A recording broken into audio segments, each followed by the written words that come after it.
Creosote hung low enough to taste, a syrup of tar and hot iron that coated the tongue and tugged at old memories. The rail yard at Defiance breathed in the dark like a factory animal, long ribs of track gleaming under a scab of moonlight.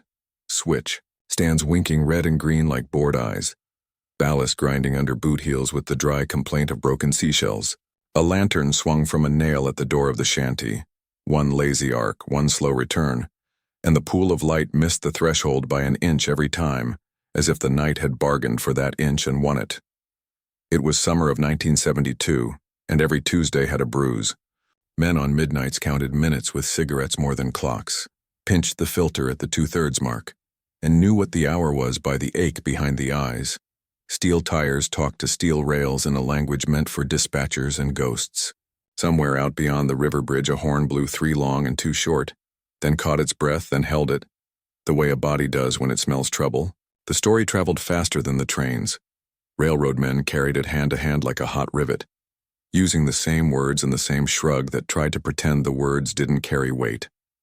A wolf man in the weeds, a 2x4 held like a bat, a face with too much hair and glowing eyes that weren't lamps and weren't stars. It came on Tuesdays at 1:30 in the morning, and only then. The hour pinned the thing to the earth the way a spike pins track to tie. Hammer true, hammer twice. No wiggle. Typed reports lay on a desk inside the small brick substation off Ottawa Avenue, paper curled at the corners from heat and handling. The sergeant underlined phrases like hairy face, at least 6 foot, carrying lumber, as if underlining could confine them. Patrol cars nosed along gravel spurs with their lights off, pushing slow, gossiping with the tall grass. Men stood in pairs, heads together, hands on batons they didn't believe in. The city was small enough that the river didn't bother to pretend it was anything other than what it was. The wind came honest from corn and water and skunk. The tracks went through everything like a thought that refused to soften. I walked the main line with the lantern's halo laid around my boots, letting the light show me grain in the ties and nail heads polished bright by 1,000 small frictions. The steel burned back every scrap of moon it could catch. I stepped on each wooden heart with care, heel and toe, a ritual taught by men who had done this long enough to let superstition thicken into common sense. The air held a pressure just behind the ears the way it does before lightning, except there was no storm to earn it. It was Tuesday. The night itself was a storm arranged by a timetable.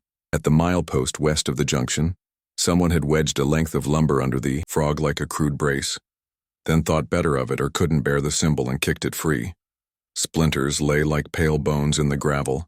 The story said he carried a plank slick with grease, held it like a relic, like something that had once been a tool and had failed, like the last thing he touched before the train made a shape of him. The human mind does not catalog. Men working. Knights get humor from grim places, but they did not laugh when they said what the board was. They said it was the board. A breeze from the river slid along the ties and found my wrists. The rails shivered lightly, not with the weight of a train, but with that smaller they develop when a long length of steel decides it will think about itself for a while. A crossing bell far off chimed once and shut its mouth. The red second hand on the yard office clock lunged and stuck, a hiccup with no cure. The moon blinked behind a rib of cloud, and I could see the reflection of my lantern moving down the bright run of the rail like an eye looking back at me from very far away. 1:30 was coming on, the way a train comes on, inarguable, paced. Indifferent to your inner weather. You could either meet it or pretend your house was far enough from the line to be spared. Houses in Defiance knew better. Every window had learned to accept that its panes would buzz when the freight passed. Every dog had learned the song of the horn. Every child had learned not to lay pennies where fathers could see. The hour drew itself out like wire. The yard lifted its head the way animals do when they recognize a handler's footstep. The tie plates remembered weight. The spikes remembered fire. The ground made room. I set the lantern on a tie and watched the minute hand lean into the mark, then hold. The light showed the little bevel on the top of the rail, the fine line where steel met air. Breathing fell into the old railroad rhythm. 2 short, 1 long, 1 short. Someone at the shanty cleared his throat and then did not speak. The dispatch radio on the desk inside coughed static without words. The night rolled its sleeves and got ready to lift something heavy. The Werewolf of Defiance was a schedule before it was a shape. The schedule came first. The shape slipped into it like a man into a uniform. Before the wolf there was a man, and before the man there was a rule. Keep your hands clear of the pinch points, keep your wits where your head is, keep your feet where steel won't argue with them. Brakemen live in the arguments between cars and gravity, ushering couplers together like a priest arranging a marriage that can hurt you if you reach for the ring at the wrong moment. In a yard this size, the work is personal. Faces are names or families. Men give each other time and take it. They say, quietly, flat, that he went under between a boxcar and a flat on a Tuesday at the half hour when a board switcher nudged a cut and the slack ran out. They say lumber rode that flat car high, but not braced right. And when the slack surged, the load shifted and a length of 2x4 came down and pinned him to a place where no man's chest should meet iron. No horn, no ceremony. A mechanic across the way looked up and took a step without thinking. Then stopped, because there are moments when a human body understands the limits of hands. The board was slick with creosote and sweat and grease. The board learned a shape from the last breath it held down. The board learned a name that no one would day in daylight. Men who were there did the work you do. They set the brakes and cut the air and walked the length and made the phone calls. They studied the marks afterward with the same care you use to study the face of a baby. Then they hung their lanterns high and did not speak while the daylight came untidy over the yard.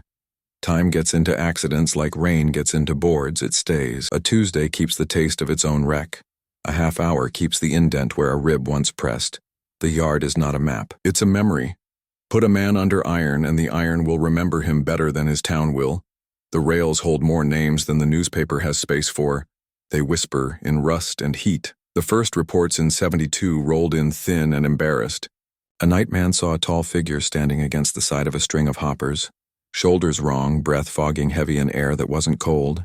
He raised his light and the face in the beam was hair and meat and eyes like hot metal. The figure had a length of lumber in one hand cocked like a bat, and the first thought that came was that a trespasser had found a club. The second thought did not arrive because the 2x4 kissed the light out of his hand, and the man's palm came away full of splinters. His partner ran, and the figure ran, and every footfall on the ballast hit true, sure, measured, the way. A man who has spent his life on rock and tie and steel runs. The patrol found boot prints and something else heavy pressed into the gravel, the diagonal stamp of a length of wood riding along a man's stride. At 1:30, the patrol radio lost a minute. The minute did not come home. The week after, a different man working a different cut at the East End heard a sound that didn't belong to any animal. It was the slow slap of wood against tie, tap, and a steady beat that wasn't quite walking and wasn't quite dragging. He smelled a barn and a butcher's apron and the oil you get from laying your cheek against a rail at dusk. He felt his meat remember the rules his father taught him. He held his breath, the way a deer does when the woods go quiet. Something large moved in the wedge between cars and he felt the heat of it come up from the gap. His radio crackled. 1:30. Tapped, something gentle like stroking. Something brutal like a brace. This is how a town inherits a shape. A time attaches to a place and the place adopts it. Each Tuesday for a span at the 30, men saw it or thought they did. A wolf walk with a man's memory. Arms using the plank not as tool and not as weapon, but as a prayer. Press, hold, deny breath, keep schedule. The 2x4 did not rot. Grease does strange preservation. Grief does stranger. The board stayed slick. The splinters stayed hungry. I went to the milepost where the first report said the thing had stood and held my lantern low. Oil leak from a journal had stained the rock in a dark fan years ago. In it, someone's boot heel had sketched a lazy spiral without knowing why. The spiral was as old as any oath. Rails sing when they warm. I set my hand flat on the web and felt a hum not belong to a train. It belonged to a time there. Our hours that become rails, this was one. The sergeant at the substation had a stack of typing and a tight jaw. He told me to keep off company property, then told me not to go alone if I didn't listen, then looked past me at the clock as if the clock had offended him in some small way he could not address. The red second hand hopped and paused in a pattern my eyes learned without asking permission. Tuesday arranged itself under the skin. 1:30 widened its mouth. Men ate sandwiches at 1:29 and discovered they could not swallow. When you work where steel meets wheel, you let rules do your thinking. You trust alarms and timetables and red lights you don't ignore. You nod to the old oaths others call superstition. You keep clear of the couple. You mind the pinch. You learn where time changes shape in a rail yard. You learn where the hour takes off its shirt. You learn when not to be under anything. The yard rang all at once, rails humming with a shallow, long tone, air brakes sighing somewhere in the dark. The kind of layered sound men learn to read like a wind map. My lantern threw that stubborn circle on the ties, and there, on the crowned edge of the rail, sweat beaded, not water, the distilled salt of human work. The night was not cold enough to make breath steam, but the breath in front of me steamed. It hung at shoulder height, tethered to no throat the light could find. I heard the board before I saw the hand. The wood gave a soft clap when it kissed the next tie, a tidy punctuation every step or two. It wasn't quite walking, and it wasn't quite dragging. Each clap came where the half hour always comes. Regular, indifferent to the heart. The lantern's halo caught a wrist first, the meat of it furred and cabled, slicked with something that wasn't sweat and wasn't rain. Hair lying in the direction of use, the hand on the board was a hand that had learned to wear a glove. So now it wore hair as if hair were leather. Eyes took the light and made it meaner.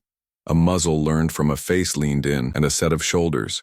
That only made sense if you understood how a man stands when he's braced for coupler kiss, filled the gap between cars. The mouth opened too far and showed too much, and yet the shape was more human than beast in the way posture and habit betray. The species a body used to be. There was no romance in it, no antique curse, no fancy. Something died under lumber. Something got up shaped like the moment it died. He lifted the plank. It gleamed like oil on pooled water.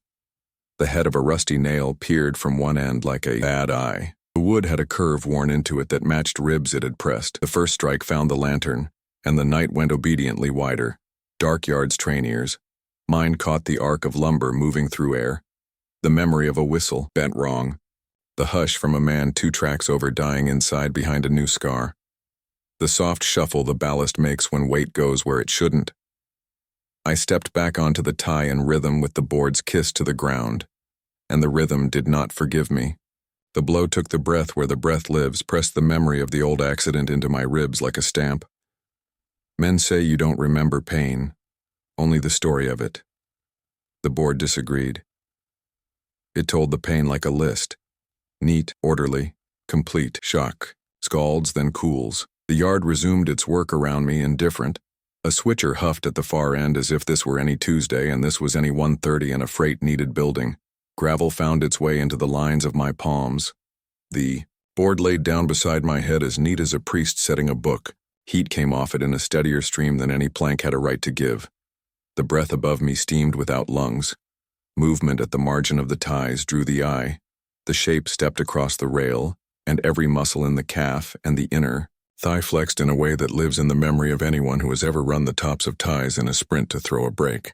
The posture had that ready forward lean. The back hung loose to follow. The hands willing to go anywhere the feet committed.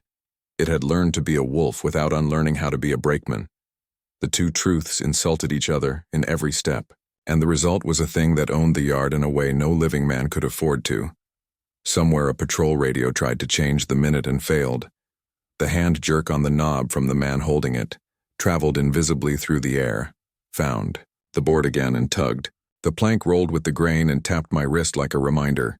The lantern glass lay in glitter, and in each shard a small red gleam from the yard office clock looked back.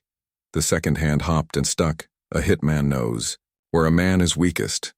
This thing knew where the rail knows the wheel.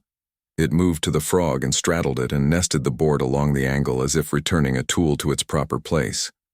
It looked down at the geometry like it was a diagram, cut out of a school book and saved. It smiled if the tightening of that many wrong muscles arranged into pleasure counts. It lifted the plank again, and in the lift bone creaked inside the wrist where fur thinned. The joint clicked with the same small awful satisfaction you feel when a coupler locks and the airline hisses, and the consist becomes one thing instead. Of a string of many, I rose slower than the hour and put my fingers to the railhead. Hot, the kind of hot that feels like a tongue-tasting skin. The werewolf made no move to hurry. 1:30 had him by the spine and pulled him through his errands with the neatness of a conductor. He did not fall on prey for the pleasure, he did not tear for the notion. He rehearsed a moment that had killed him, and he rehearsed it with the precision you use to fold an American flag. The board came down across my shoulder, and any thought I had about not going to ground failed to thrive. Gravel took the side of my face and made it sting like small salt.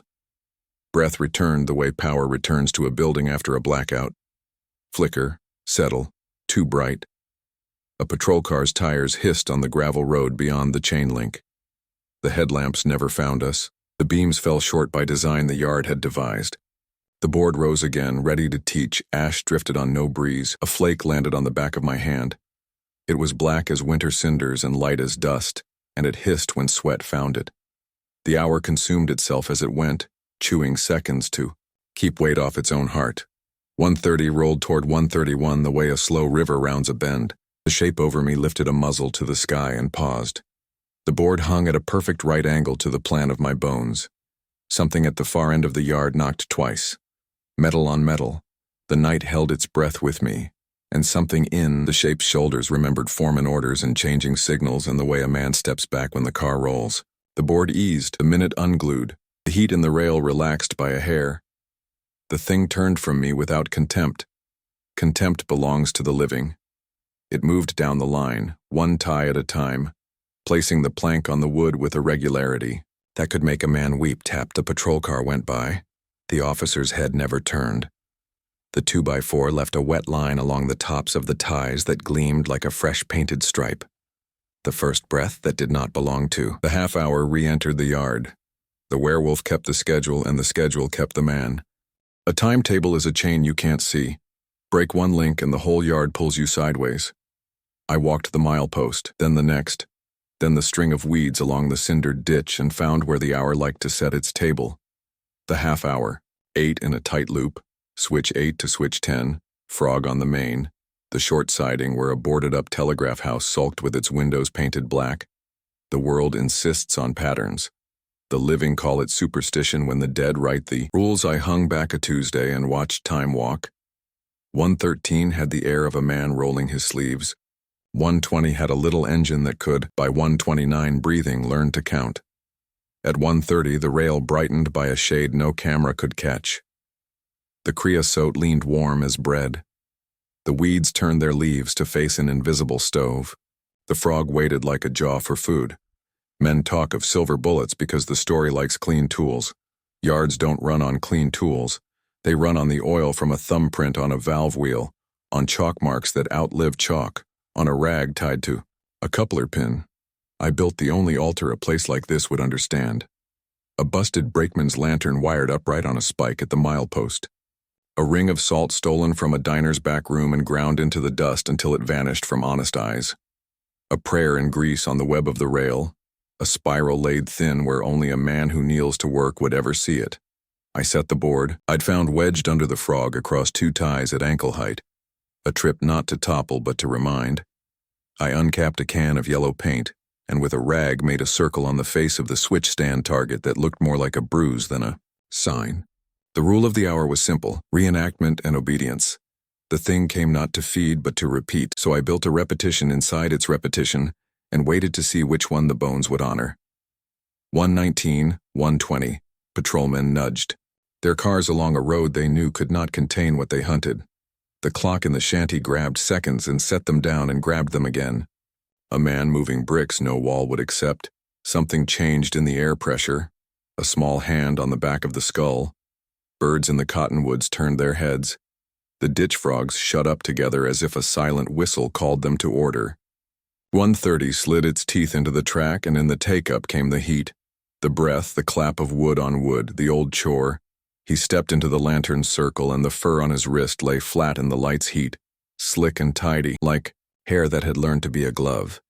He walked the ties with the measured grace of a man who has had his shins cut on edges so often that he knows how to place his feet without thought. He made a small sound low in the throat that had never been a growl when it started. It had been a warning to a yard crew to mind the slack. If you're still listening, stay in the circle with me, don't look away. The board falls harder when you blink. His left forearm bent where a forearm should not bend and found the elbow. Backward with a wet crack. Bone lengthening with a polite patience that sounds like a boy twisting a green branch until it gives. The limb reseated itself a hair longer to reach the fog of heat around the switch stand, an adjustment no animal needs and every brakeman understands. and then returned to its prior length with a click, like a coupler making good. The shape of his shoulder stood as if it had a jacket to wear and couldn't find it. He saw the bruise circle on the switch target. He admired it the way a man admires a job of work done quickly with a bent nail and a curse. He brought the board to bear the way men bring timber to tame a job that got loose. He stooped to fit the plank into the frog, and his knee found the trip, not enough to throw him, enough to make him replace the foot with care. The hand on the board shifted, and the nail head at the end lined up with the place where the spiral sat on the rail web. The head of the nail met the spiral with a kiss that made a note too small to carry. The hour heard it anyway. A patrol headlight flared and died. Radios coughed and stayed mute. My breath said things it had no right to say without my consent. The 2x4 hovered, ready to put weight onto the world where the world can't bear it. The lantern's heat pushed back as much as a lantern can. The salt did nothing a superstitious mind would credit. It did everything a machine's logic honors. The board failed to find its old place. The man in the wolf found a new one, millimeters off from the old, and the old collapsed. In that small failure, the posture of the shape adjusted. The shoulders remembered boss and signal and the slap of a hand on your back when the cut goes. It looked up at the switch stand target with its bruise of paint. The head cocked, the board lowered a hair. The thing had not learned contempt. It had learned habit. Habit is a stronger chain than anything you can lock with a key. A long breath went out of the rails like a tired factory exhaling after whistle. The minute hand shivered. 130 held its grip, but looked over its shoulder. Breaking a loop does not happen with a crack. It happens with a shrug. The shrug needed another push. Yards do not accept romance. They accept leverage. I set my hand to the switch handle and felt the vibrations come up through old paint into bone.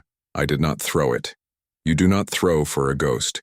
You let the handle know you will if it wants you to. The metal warmed as if the hand that should have done this work 30 years ago had finally arrived to clock in. The 2x4 lifted. The arm settled. The wolf and the man in the wolf kept to the schedule because that's what killed him, and that's what shaped him, and that's what he had left. I put my palm back on the rail and let the timetable flow through my wrist like Morse. There was one more place where a loop could be worked. Not in steel and not in ritual and not in bone. In distance, the switch handled distance. If I could make the hour move 3 steps south without angering the yard, something that needed to happen might happen. I waited for the hinge in the minute to show me its teeth. Rails teach patience. Bridges test it.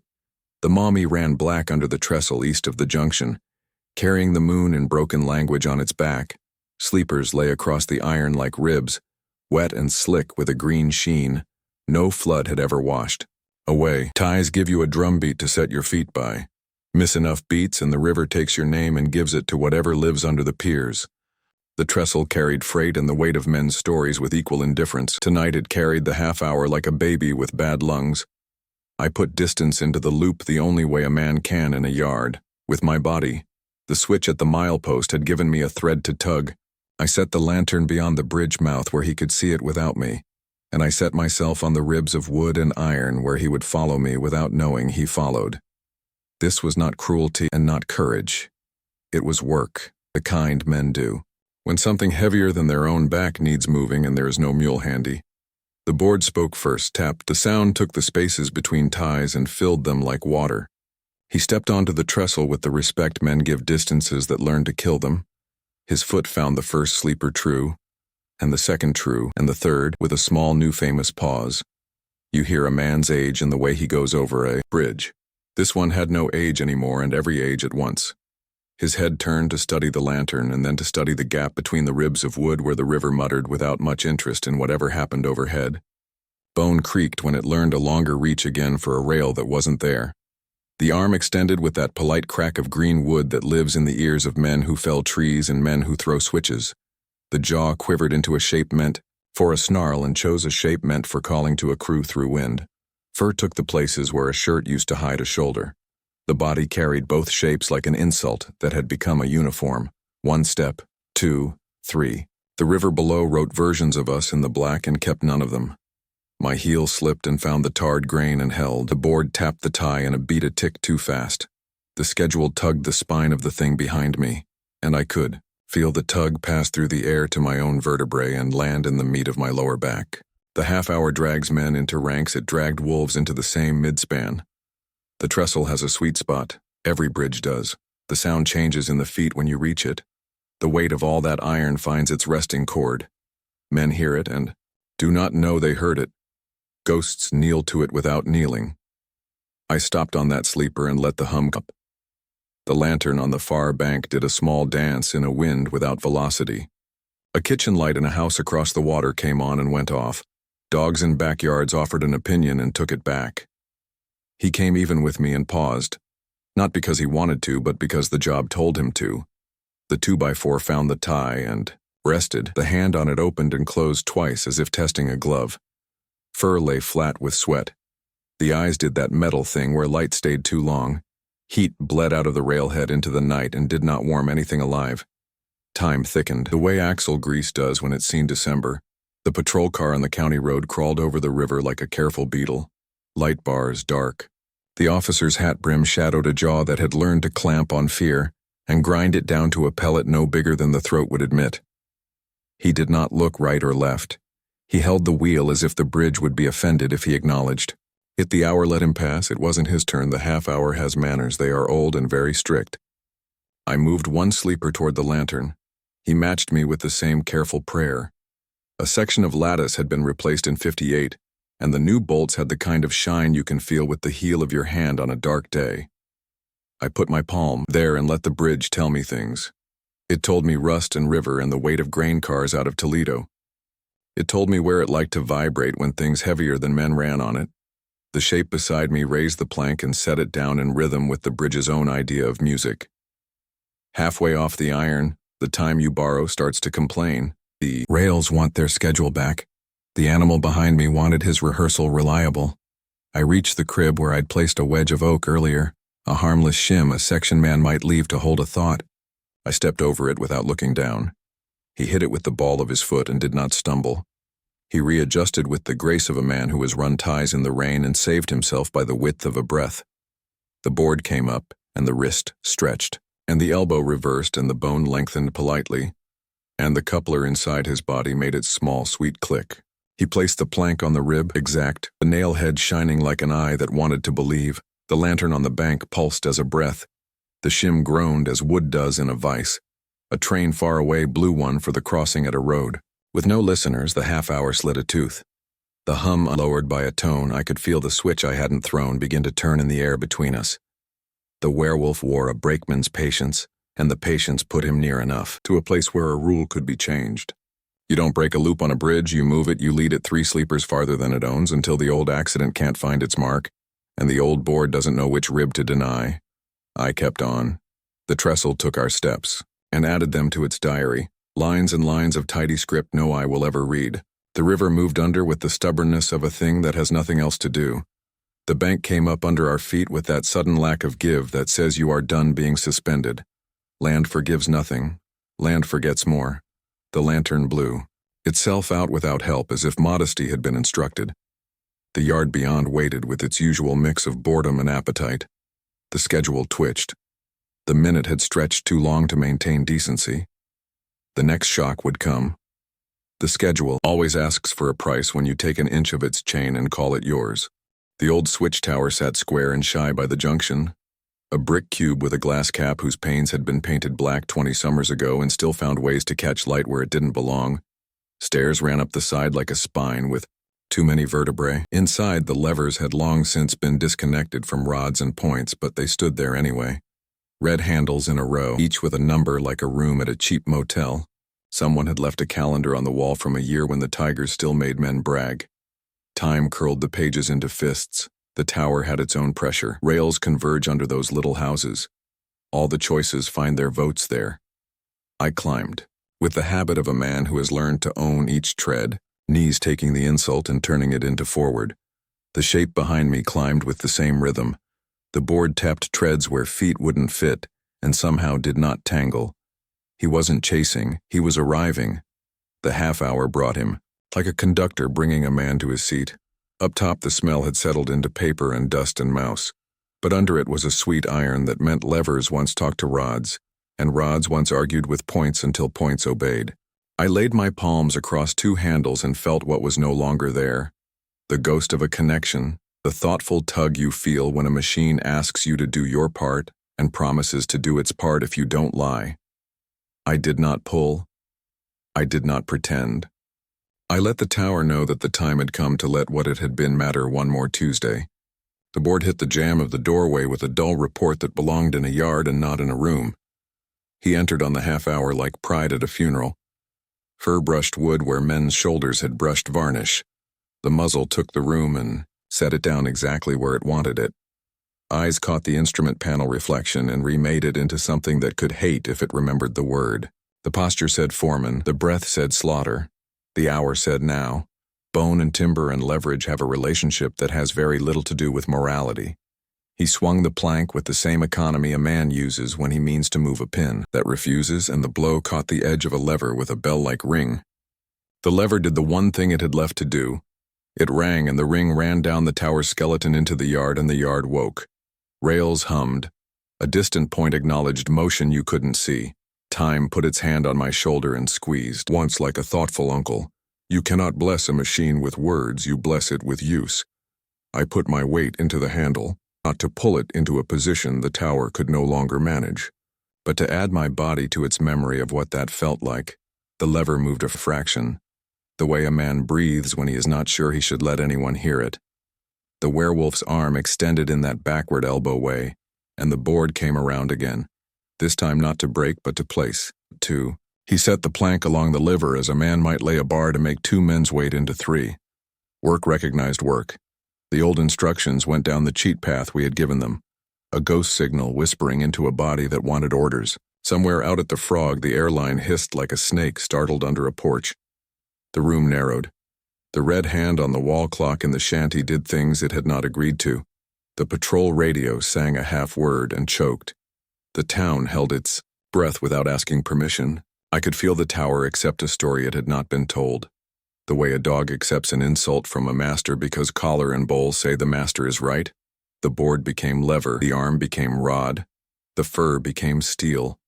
A man's job flowed into a wolf's posture and made something that did not need to exist until tonight. It took. That is all you can say when a thing finally decides to understand. It took. The schedule shifted by the width of a nailhead. The accident reached for its cue and found the mark gone. The half-hour tried to rehearse itself and could not find the right breath. The wolf and the man and the wolf swung once more out of duty, not hatred, and the lever met the plank with a clack that made the room smell like a new switch stand in spring. The tower shuddered from the bricks up. Ash fell from a window frame that had no business remembering any fire. The price for leverage is always due. He turned with that economy and put the board where my ribs must be if the room was to resume its schedule, and the room denied him by the width of that stolen nail head. The plank found my shoulder and skated. The blow still rang. Gravel waits for no ritual. The floor took my knees. My hands took splinters and blessed them with blood. The board came back for another thought, and the red handles shivered in a row like old men in a wind. Below the tower, the rails sang a new key. Not major and not minor, a working man's mode that only factories and engines in cold rivers understand. The patrol car's engine note slid up 100 m and then down. The minute put its hands in its pockets and pretended to be bored. The wolf in the man felt it before I could name it. His shoulders loosened in a pattern that belonged to a job finished in time to drink a coffee before the bell. He eased the board down in the same exact place a man eases a tool into a box when the shift whistle takes ownership of his hands. He turned toward the stairs, not to leave, not to hunt, not to spare. He turned because the hour shifts you when it is done with you. The tower let out a breath through a crack somewhere I could not see, an exhale of mouse and paper and the iron smell of old duty. I put my palm on the lever again and let my body be a rod one more beat. The Werewolf of Defiance stepped through a door frame men had sanded in '36, and the brush of his fur on the wood made a sound like a new pair of gloves, whose leather had not been taut yet. The half-hour ended the way a freight ends. No lyric, just the decency of a last car's marker light returning a look. The rails cooled as if embarrassed to have been caught excited. The room warmed as if it had taken a nip to steady the hand. The board left a smear on the door jamb that looked like writing and wasn't. I read it anyway. Morning never means much in a rail town. Men sleep in slices when the whistle allows. But Tuesday's light has a particular honesty after the half hour. It spreads thin over the yard like a sheet pulled up to a chin, leaving the toes out. The shanty clock behaved itself again, flipping those little seconds down the dial with the satisfaction of a machine that has been forgiven its temper. The reports in the substation felt less like warnings and more like hymns, typed in the same stiff format as everything else that passes from witness to archive. A description is a grave, name, time, particulars, a place to put hands when you bow. Visit the tower kept the smell of fur until noon, and no one went up to open a window. Men walked under its stairs as if a load had been shifted on a high shelf and might come down. The milepost where I'd built the little altar looked innocent. The bruise on the switch target faltered and held. The grease spiral on the rail web caught dust and made a little star where the nail head had kissed it. I kicked the salt back into the earth with a boot. So no one with a practical mind would scold me for littering a machine with kitchen. The schedule did not die. It never does. It loosened. The half hour gave us back the ability to pretend it belonged to us. The men who worked the cut that night counted the ties out loud and found the count their own. A patrolman closed his eyes at 1:29 and opened them at 1:31 and remembered both transitions the way a man remembers walking a narrow, unfair board over a creek. The 2x4 went missing from its little angle under the frog and turned up 2 nights later leaning against the wall of the shanty, dry and light, as if it had never been asked to hold anything down. You do not break a ghost, you add a clause to its contract. You change the terms with the same fidelity you used to keep the old ones. The Werewolf of Defiance kept walking the rails on Tuesdays, but he walked them with a new hesitation, a new habit inside his habit, a small courtesy to a lever that had remembered him. 1:30 still dragged him up by the neck and told his bones to rehearse. He still carried the plank that learned its curve on a man's ribs. He still placed it on ties with that cruel tenderness men keep when the job is harm and the harm is the job.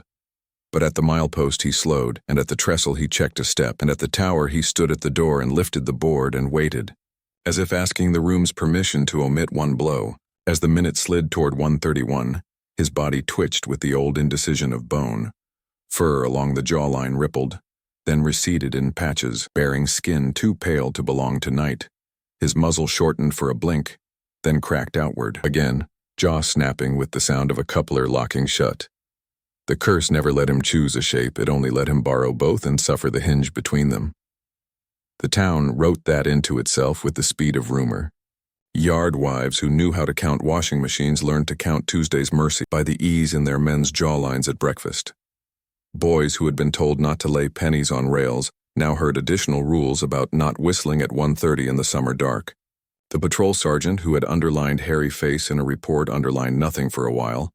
He smoked more and watched the red second-hand behave. A deacon at St. Paul's started leaving a thermos on the tower's steps on Tuesdays with the lid unscrewed just enough to let steam go. You do not bless a machine with words, you bless it with warmth.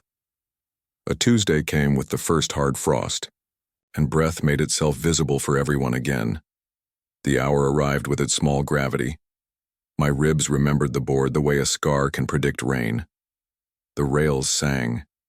He came, late by a sliver, as if a man with a clipboard had detained him. At a door, he stepped onto the ties with that foreman's grace in the wolf's skin, and the plank wrote his fist-like doctrine. The jaw flexed and found the shape of a caul men used to throw across cars. The shoulder rolled and found the roll of fur where a canvas jacket used to hang. At the tower, he stopped in the doorway and laid the board along the jamb where it had kissed before. He stood as if listening for a voice he could not hear. He turned his head toward the levers that had no rods and toward the window that had no view, and toward the place in the floor where a man's boots used to polish a patch to black. He waited the exact length of a long breath. He placed the 2x4 with care against the wall, leaned it until it stood without help, and laid his hand flat on the red handle like a penitent on a rail. Bones do not kneel. The wolf did not kneel. The brakeman did, inside. The room learned it, and the yard wrote it down. And the hour noted the entry with the efficient malice of a bookkeeper. When he lifted his hand, the lever kept a little of the heat. The smell of creosote rose in a sweet new ribbon out of the wood floor. The fur along his wrist shivered and lay flat. He stepped back out, and the plank followed him because a curse is a leash, and the loop did not break. It only relaxed. It would be a neat story if the Tuesday died there. Neat stories belong to men who sleep every night. The board still came down across ties. The frog still waited with its hungry angles. Ash still drifted on no wind when breath ran out of the minute. But the new clause held. The track crew found fewer boot scuffs at the bad milepost. Patrol radios behaved like radios, not like clocks with grudges. Men learned to call the hour by its right name, and not by the old one you only use when you're alone. I keep the Tuesday. That is the work left when a place gives you a rule you can survive by. I walk the milepost, the frog, the trestle, the tower. I keep the lever clean of mouse dirt and I oil its hinge even though it links to nothing. I polish the lantern glass and do not light it unless grease and salt ask me to. I set the plank. On 2 ties sometimes when the summer brings out boys who test their courage on the rails. Just enough to trip a foot into caution and teach the ankle a better way to live. I don't teach it stories, I teach it balance. On a wall in the substation, the report's yellow. Paper does that. Ink stays. Hairy face. Underlined. Carrying lumber. 1:30 a.m. Tuesday. The underlines are a kind of prayer. The men who typed the words are gone to places where the rails under their towns run straight as sleep. The wolfman keeps his appointment. The brakeman keeps his. The town keeps. Both of them like a scar you rub when weather changes. Tuesday is a chain. It goes slack and it tightens. The yard breathes to its pull. The werewolf of defiance is a man taught by the half hour to obey even after the job took his breath and traded it for heat in iron. He is not a hunter. He is a schedule with fur. He is a plank with a memory. He is a warning with a wrist that still cracks backward politely to reach what habit requires. He is the sound the board makes when it kisses wood and the way the rail brightens with a heat no sun ever asked it to hold. I stand in the doorway of the tower when the frost returns, and the breath goes out of me in a ribbon that rises to meet, a breath that isn't born of lungs. We share the air exactly once each week. We leave each other to our tasks. The lever warms under a hand that has learned to be a promise more than a pull. The plank leans. The minute rolls over. The rails go cold in their own time. The town sleeps as well as any place built on steel ever gets to sleep. And on the desk below, the sergeant has stopped underlining. He folds his hands and listens to the yard forgive and not forgive, and the red second hand behaves. And for those who hunger for more, step deeper into the shadows with our ultimate werewolf horror playlist, linked in the description below. In the world of horror, the scariest things happen when you least expect them, and trust me, you don't want to be left in the dark. Welcome to the darkness.